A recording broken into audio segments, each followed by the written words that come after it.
మంగళవారం సమయం రాత్రి 10 గంటలు ఇద్దరు అసిస్టెంట్లతో కలిసి ఒక వృద్ధుడు గుంటూరు జీజీహెచ్కు వచ్చాడు. పల్లెటూరి వ్యక్తిగా కనిపిస్తున్న ఆ వృద్ధుడు పంచ కట్టుకుని మాసిపోయిన దుస్తులు వేసుకుని చేతిలో కర్ర పట్టుకుని హాస్పిటల్కు వచ్చి అనారోగ్యంగా ఉందని, తనకు వైద్యం చేయాలని వైద్యులని సిబ్బందిని కోరాడు. ముఖానికి మాస్క్ పెట్టుకుని ఉన్న అతన్ని చూసి వైద్యులు కొన్ని వైద్య పరీక్షలకు రిఫర్ చేశారు. టెస్టుల కోసమంటూ ఆ వృద్ధుడు హాస్పిటల్ మొత్తం తిరిగాడు. ఆ వృద్ధుడు ఎవరో కాదు, గుంటూరు జీజీహెచ్లో సూపరింటెండెంట్ ఎస్ఎస్వి రమణ.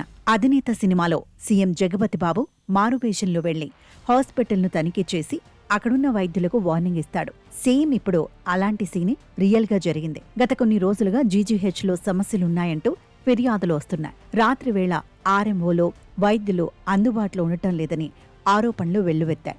దీంతో సూపరింటెండెంట్ రమణ వృద్ధుడి వేషంలో వచ్చి హాస్పిటల్ మొత్తం ఆకస్మిక తనిఖీలు చేశారు.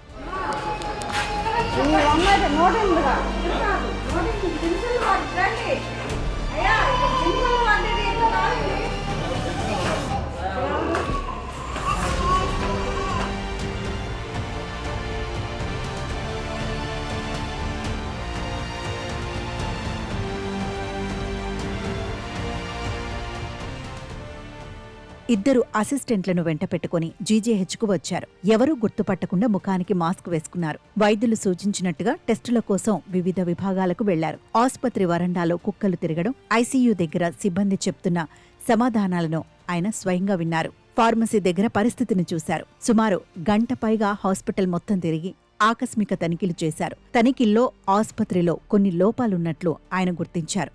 అయితే ఆ వీడియో బయటకు రావడంతో ఇప్పుడు వైరల్గా మారింది. ప్రజల సమస్యలు తెలుసుకునేందుకు స్వయంగా సూపరింటెండెంట్ మారువేషంలో రంగంలోకి దిగడంతో ఆసుపత్రికి వచ్చే ప్రజలు హర్షం వ్యక్తం చేస్తున్నారు.